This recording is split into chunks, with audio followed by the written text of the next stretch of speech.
মানে এখনো শরীর খারাপ হলে first call I give to him doctor, I call him, দাদা একটু দেখো কিছু খারাপ দেখতে পাচ্ছ কিনা, অ্যাকর্ডিংলি তুমি প্লিজ গাইড করো। He tells me go to the doctor and do the needful, but whatever he has predicted till this date everything perfect. Firstly to be very honest, আমাকে কখনো ক্লায়েন্ট হিসেবে treat করেনি, আজ পর্যন্ত করেনি। রনিতা কিন্তু খুব মানে তখন তো রনিতা আজ থেকে 14 বছর আগে আমার কাছে এসেছিল, তখন সবে ও IBM এ জয়েন করেছিল। হ্যাঁ, সেখানে একটা ঘটনা ঘটেছিল, আমি ওকে বলেছিলাম তুমি আজকে রিজাইন করো না। হ্যাঁ, ও কিন্তু সেদিন আমাকে ফোন করেছিল, কারণ ওর বস ওকে চাপ দিচ্ছে তুমি আজকে রিজাইন করতে হবে, মানে তুমি যে কোনো কারণে ওকে চাপ দিচ্ছে তুমি রিজাইন করো, নাহলে তোমাকে কালকে টার্মিনেট করবে। আমি তখন বলেছিলাম তুমি যেন তেন প্রকারে দরকার হলে মানে অজ্ঞান হয়ে পড়ে যাও, কিন্তু আজকে রিজাইন করো না। তুমি রিজাইন করলে কেন, আমি কালকে কিন্তু পরিস্থিতি চেঞ্জ হয়ে যাবে। হ্যাঁ, এবার ও কিন্তু ওই প্রেশারটা নিতে পারেনি, মানে এত চাপের ওই প্রেশারটা নিতে পারেনি। ও সেদিন রেজিগনেশন দিয়ে চলে এসেছে। পরের দিনই ওর বস ওকে বলছে তুমি কি চাকরি পেয়ে গেছো? বলে না। বলে তাহলে রিজাইন করলি কেন? এরকমটা সত্যিই ঘটেছিল। ওয়েদার ক্লায়েন্টের কি প্রবলেমটাই তার কাছে ফার্স্ট প্রায়োরিটি, আর ক্লায়েন্টই প্রায়োরিটি। সে কি ব্যাকগ্রাউন্ড থেকে আসে, ক্লায়েন্টের প্রবলেমটাই প্রায়োরিটি, আর কিচ্ছু না।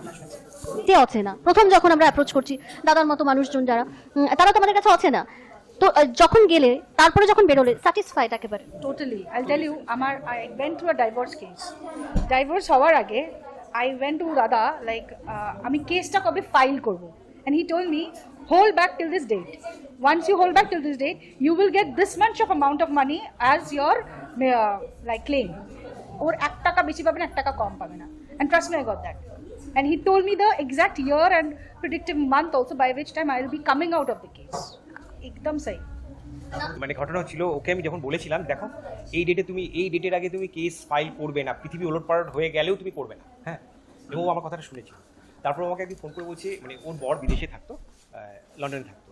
এবার বলছে দাদা, এবং ভালো ভালো সব কন্ট্যাক্টসও পেয়ে গেছিলো, খুব ভালো কন্ট্যাক্টস পেয়ে গেছিলো, কিন্তু দেখা যাচ্ছে যেহেতু সে বিদেশে থাকে সে আসছে না, কলকাতায় আসছে না। এবার ও আমাকে একদিন ফোন করে বললো দাদা সবই তো হচ্ছে, কিন্তু ওরা তো কলকাতায় আসছেন, মানে এখন তো কলকাতায় আসছেই না, মানে এখন না আসলে তো তাকে কিছু করা যাবে না।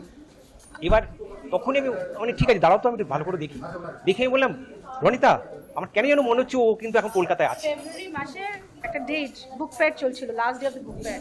তার 2 দিন আগে ফোন দিয়েছিলাম, বললো তুমি একবার ট্যাপ করে দেখো তো ও কলকাতায় এসেছে। তুমি আমার কুণ্ডলি দেখে বলছে। তার থার্ড ডে দিয়ে খবর এসছে যে কলকাতাকে ও মানে ওর বাড়ির পাশে নেইবারই খবর দিয়েছে যে এসছে, এবং তোমরা খবর দিতে পারো কেসটা মুভ করার জন্য। তারপর ছেলেকে ধরা গেছে, বাকি টুক ইন প্রগ্রেস, এক্স্যাক্ট ডেট ওর মধ্যে।